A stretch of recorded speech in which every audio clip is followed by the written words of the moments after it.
Очередь в туалет и в ванную комнату, жизнь под постоянным присмотром соседей, 3 хозяйки на одну газовую плиту. Это одно из самых грустных наследий советского строя. Болото, в котором завязли сотни тысяч жителей Санкт-Петербурга.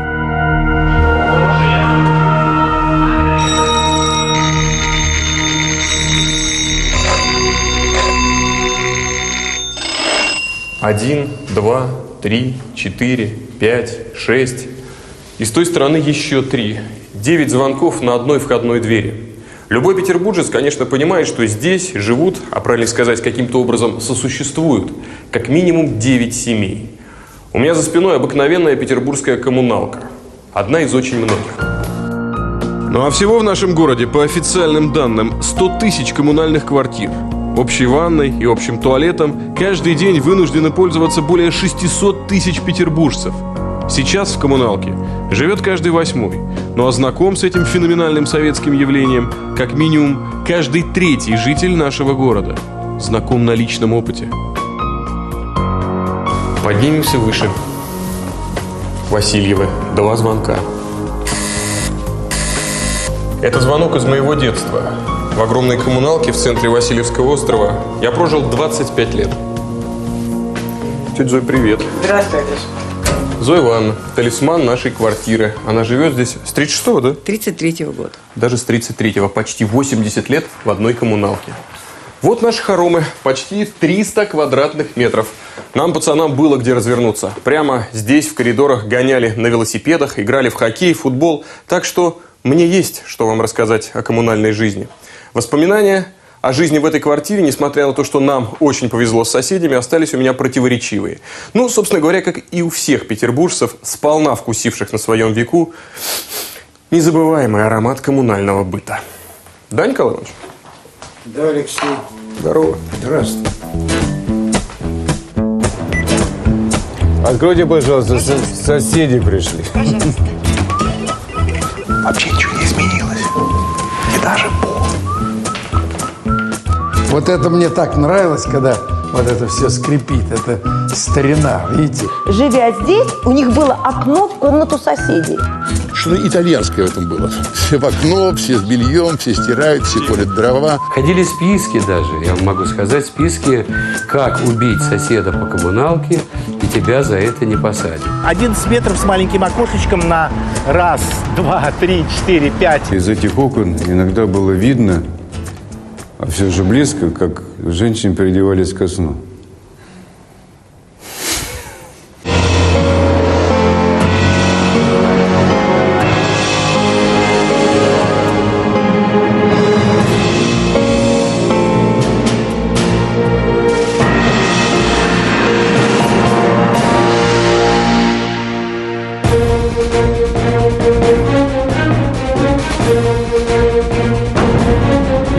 В первые годы, в первые месяцы советской власти первые коммунальные квартиры создавались исключительно из гуманных соображений. Можно сколько угодно ругать коммуналки, но до революции многим семьям даже отдельная комната казалась несбыточной мечтой. В Петрограде простые люди жили в бараках и подвалах, 4 чужие семьи могли снимать по углу в одной комнате. Было еще одно понятие – коечные жильцы. Что значит коечные жильцы? То есть 2 человека снимали одну койку. Спали 2 на одной койке, соответственно, по очереди. Мечта зажить, наконец, в человеческих условиях – вот одна из причин, по которой люди шли в революцию. Дворцы рабочим, подвалы буржуазии. Новая власть спешила выполнить обещание. 1 марта 18 года Петросовет принимает постановление о вселении рабочих и их семей в квартиры буржуазии. На кадрах кинохроники исполнение исторического решения.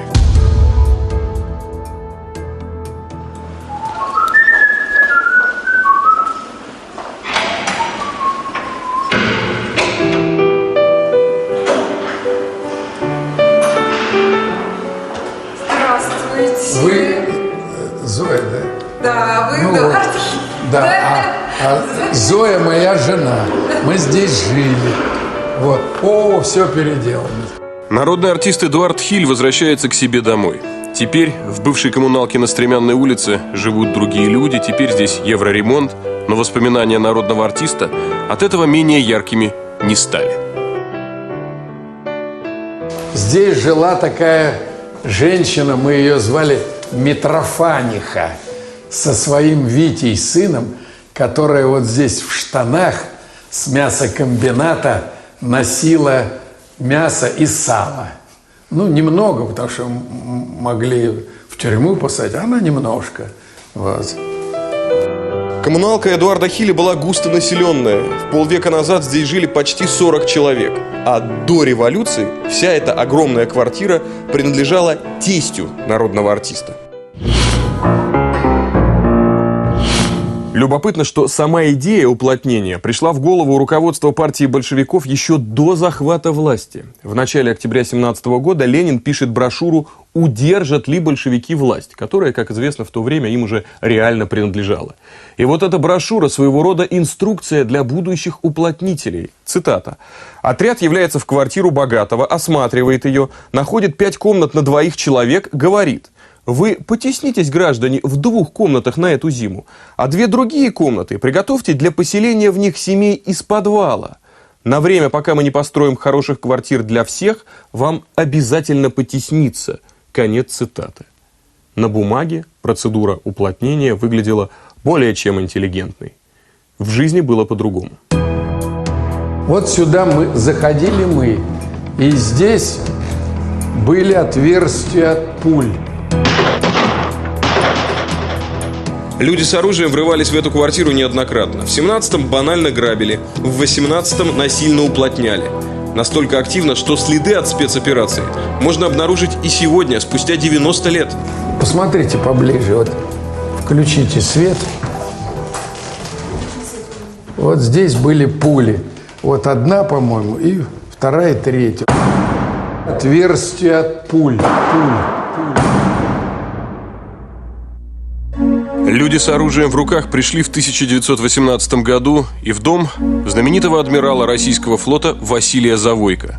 Праправнук адмирала Александр Завойко, сколько себя помнит, живет в коммуналке на улице Марата, в доме, который до революции целиком принадлежал его семье.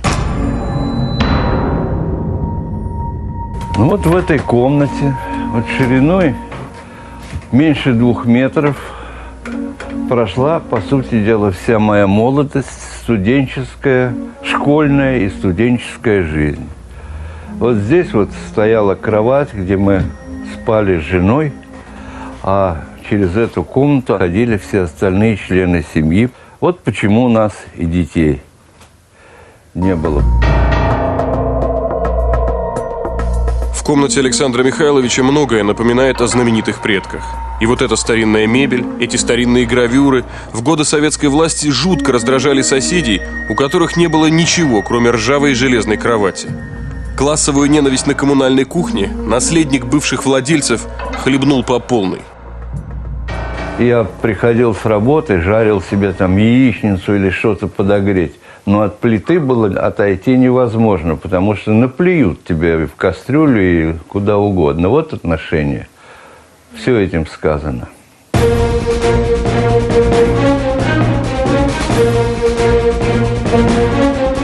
Уплотнять буржуев в Петрограде начали с весны 18 года и делали это активно. Несмотря на то, что население города не росло, а наоборот катастрофически сокращалось. За 3 года количество петроградцев уменьшилось в 3 раза. Квартирный передел в пустом городе кажется бессмыслицей, но для властей это было делом принципа. Жителей уплотняли образцово-показательно. Учительница на одной из бесед сказала: вот мы все должны жить вместе в общих квартирах и иметь одну комнату. Вот у меня одна комната, я живу там со всей семьей. У вас тоже, наверное, одни комнаты. Поднимите руки, есть кто-нибудь с отдельной квартирой? И я, сжавшись в парту, с ужасом поняла, что я боюсь поднять руку, потому что у меня была отдельная квартира, и подруги еще приходили ко мне играть, и мы бегали по коридору. Я не подняла руку, но этот страх у меня остался, и я помню его до сих пор. Но мне врать уже надо было недолго. потому что началось так называемое уплотнение квартир. Семью Нади Симиной, которой на этой фотографии, сделанной в 25 году всего 9 месяцев, уплотнение коснулось в конце 20-х годов. И это была вторая волна уплотнения. А первая началась весной 18 года. Значение уплотнению власть придавала огромное. Знаете, например, как назывался самый первый советский игровой кинофильм? Да-да, так он и назывался – «Уплотнение». Агитационный шедевр, снятый в 18 году в Петрограде по сценарию самого Луначарского. Сюжет незатейливый, но идеологически верный. В просторную квартиру профессора подселяют рабочего из подвала. Они начинают дружить, и вскоре новый жилец женится на профессорской дочке. Фильм делали не только в расчете на то, чтобы проснулась сознательность буржуев, но и для рабочих, чтобы убедить их воспользоваться своим правом жить во дворце. Обращаем ваше внимание, переселяться в буржуйские квартиры многие рабочие не хотели. Во-первых, это нередко было далеко от работы, потому что буржуазные квартиры были в центральных районах города, а заводы находились, естественно, на окраинах. Во-вторых, эти комнаты, отопление ведь было в основном дровяное, значит, отапливать – это серьезная проблема.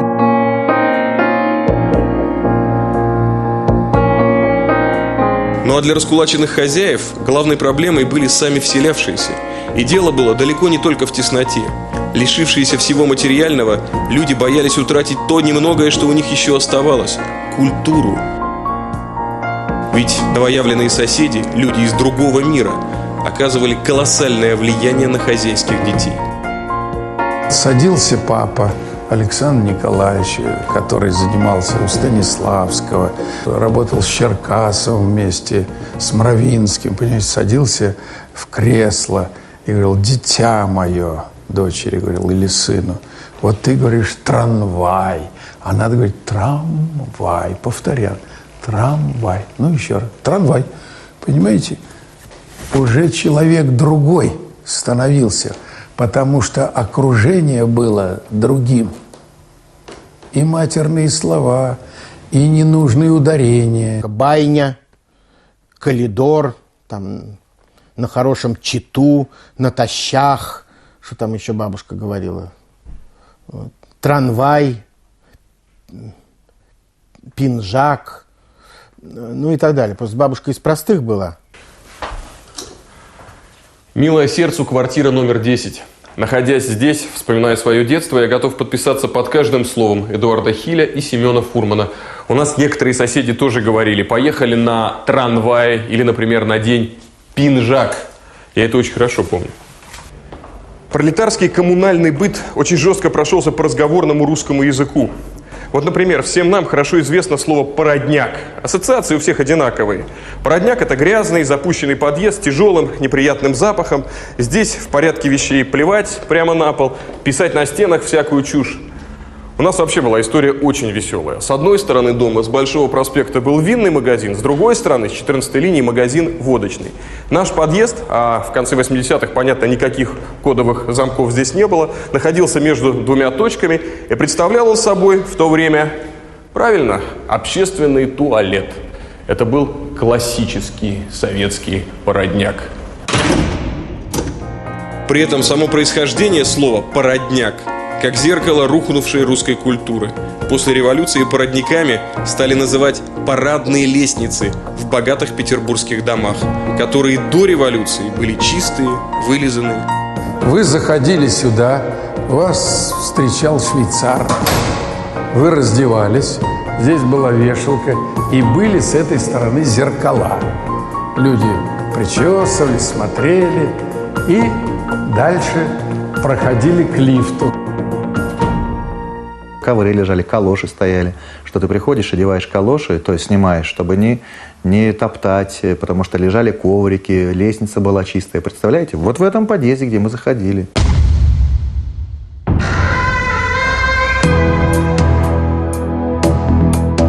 После революции из подъездов исчезли швейцары, галоши, ковры. Жителям коммунальных квартир они были просто не нужны. В породниках пролетарии чувствовали себя гораздо комфортнее. Появлению грязных породников взамен чистых парадных лестниц мы обязаны знаменитому декрету, по которому и квартиры, и парадные лестницы в одночасье потеряли следивших за ними хозяев.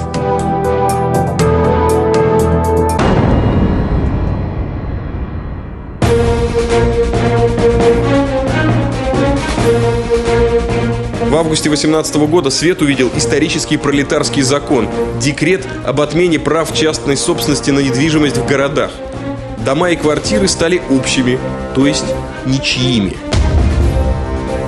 Более того, по этому же декрету теперь государство решало, кому, где и с кем жить. Распределением жилья занимались домовые комиссии. И если, например, хозяин давно не объявлялся, его квартиру называли бесхозной и тут же заселяли.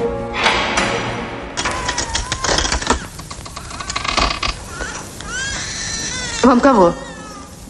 Мне никого. Я пришел домой. Как это? Вы, наверное, этажом ошиблись. Тут мы живем. Я не ошибся. Я Адамов. Тут написано. Ах, вы. Ну, вся квартира занята. Вся? Кто там? Чего надо? Да погодите вы. Фильм Алексея Германа «Седьмой спутник». Бывший генерал царской армии Адамов возвращается домой после недолгого ареста. Но его квартиры больше нет. Она превратилась в комнатную коммуну номер 7.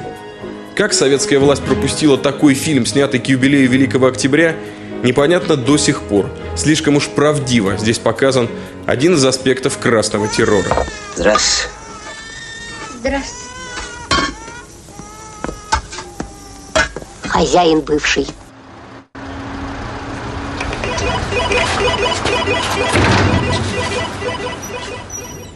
Вот лифт, вот здесь была будочка.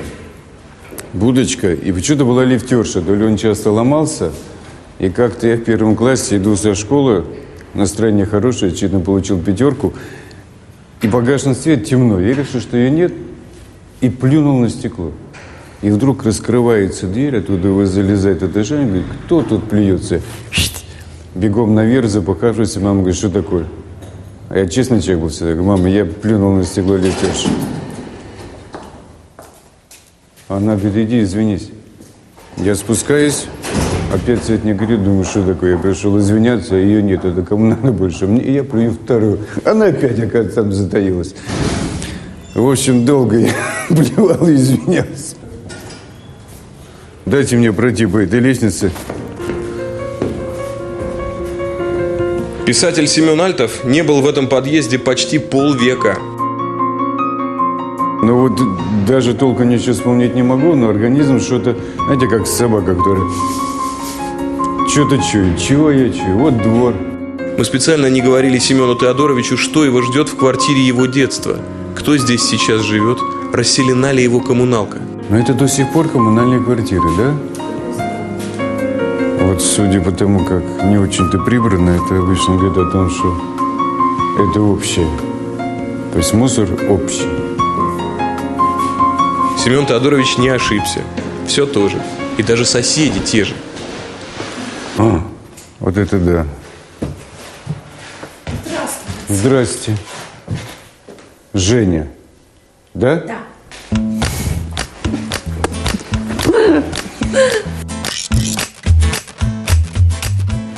Да.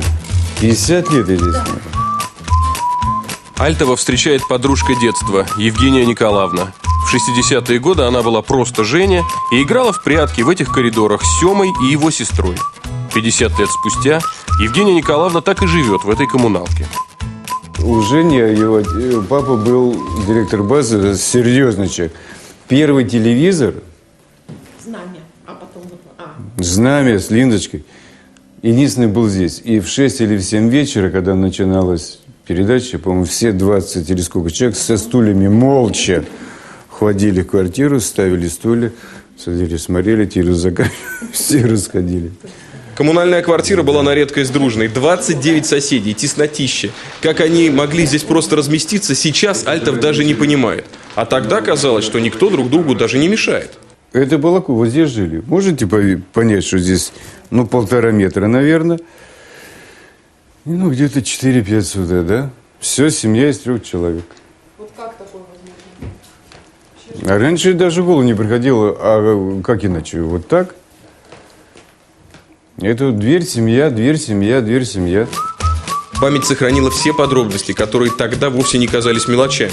Игра в фантики, патефон на подоконнике, химические опыты в кладовке. Так, на туалеты надо посмотреть, поскольку...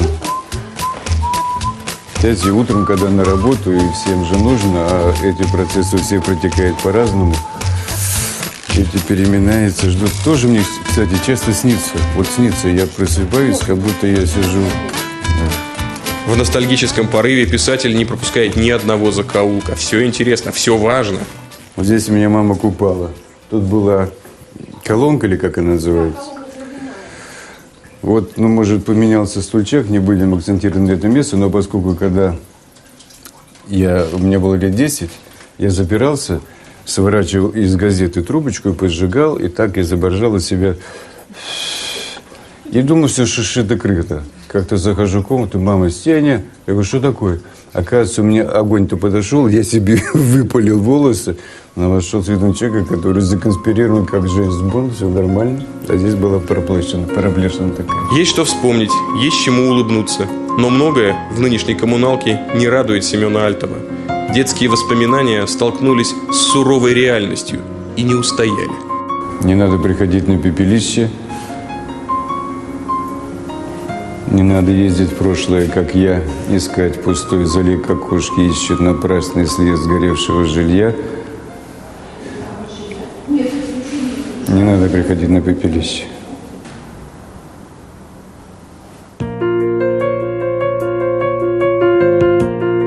Потом, когда съемка закончится, Альтов признается нам. Его очень расстроило то, что в коммунальной квартире его детства спустя 50 лет никаких перемен. Это не расселяем.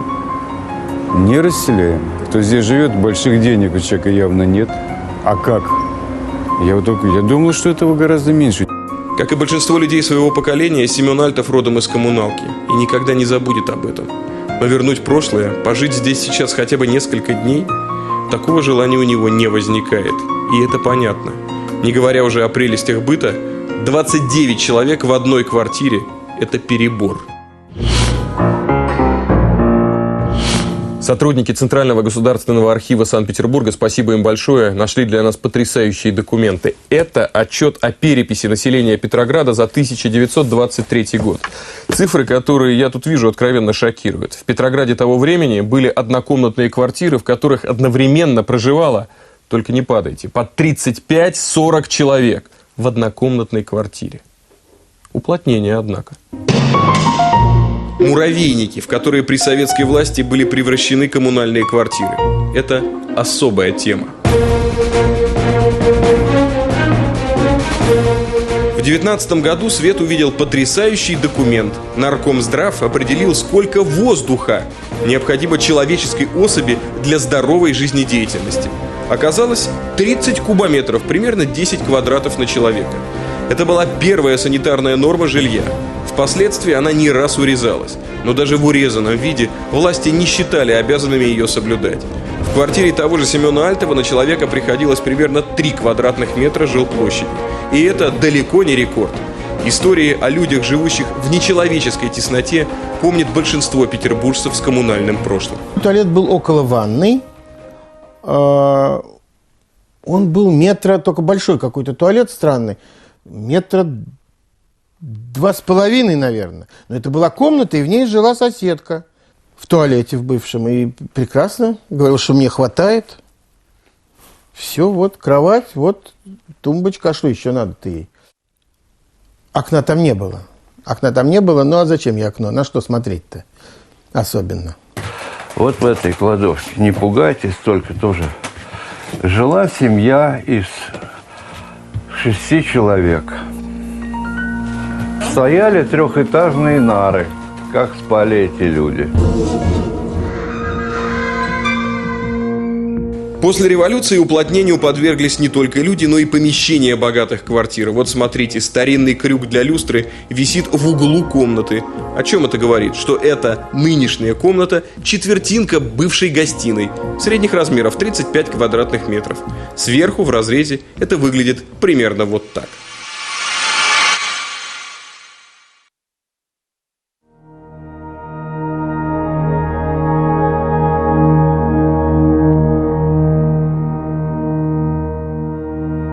Просторные комнаты в доме бывшего адмирала российского флота Василия Завойко после революции тоже резали на крохотные клетушки.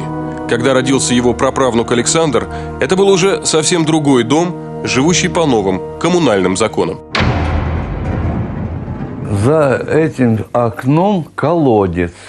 Сколь я помню, вот в моей жизни уже этот колодец использовался для выброса мусора с верхних этажей. То есть все это вот по второй этаж было завалено мусором. Поверить довольно трудно, но в этом доме продолжают жить люди. Причем, обращаем ваше внимание, продолжают жить добровольно. Фасад дома находится в аварийном состоянии, ванная кухня тоже.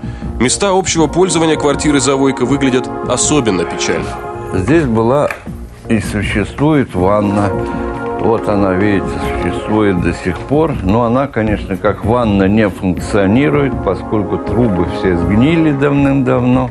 В этой квартире нереальным образом стыкуются ухоженность жилых комнат и ужасное состояние мест общего пользования. Последние оставшиеся в квартире жильцы, наверное, могли бы привести в порядок хотя бы одну газовую плиту, которой они пользуются. Но привычка жить рядом с недоброжелателями, с врагами, она неискоренима. И это отпечаток на душе, неизлечимая болезнь коммунальной кухни. Завойко с женой не притрагиваются ни к плите, ни к ванне. Они как будто боятся, что кто-то из соседей вернется и в прямом смысле слова наплюет на их работу. Так было, так они жили. Из канализационных труб лезут крысы. Почему мы и кошек держим, понимаете?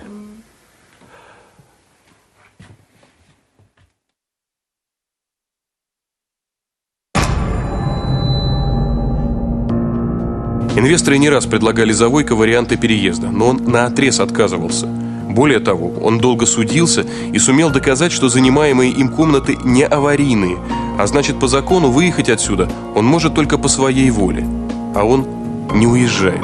Говорит, что до конца хочет разделить судьбу дома, который когда-то целиком принадлежал его семье. Мне хотелось бы, и я буду бороться до конца своей жизни за тем, чтобы все-таки дожить свою жизнь в доме своих предков, понимаете, умереть здесь, а не где-то там на окраине города.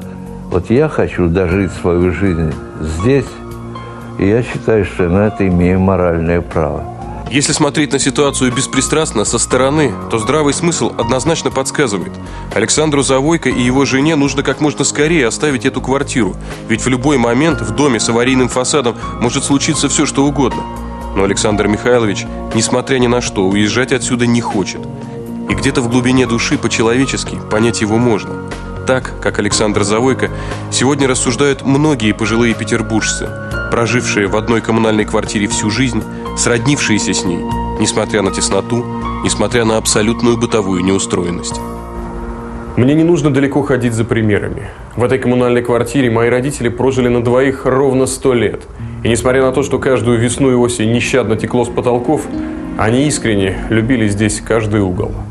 За этой дверью комната, которая у нас в семье называлась большой, еще бы целых 14 квадратных метров. –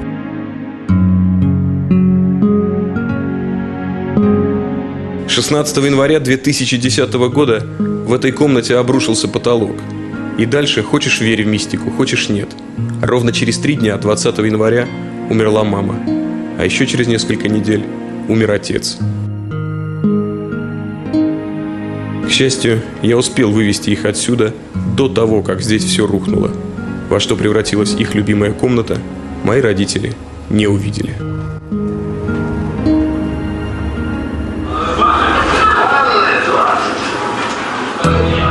Сегодня в Петербурге действует программа по расселению коммунальных квартир. Но с 2008 года на расселение коммуналок администрация города обещала выделить 35 миллиардов, но выделила только 5, в 7 раз меньше, чем обещала. Кстати, знаете, в каком году власти заговорили о том, что коммуналки надо срочно расселять? Вы не поверите, еще при жизни Ленина в начале 20-х большевики быстро поняли, что они натворили. Продолжение истории питерских коммуналок во второй серии проекта «Коммунальная столица».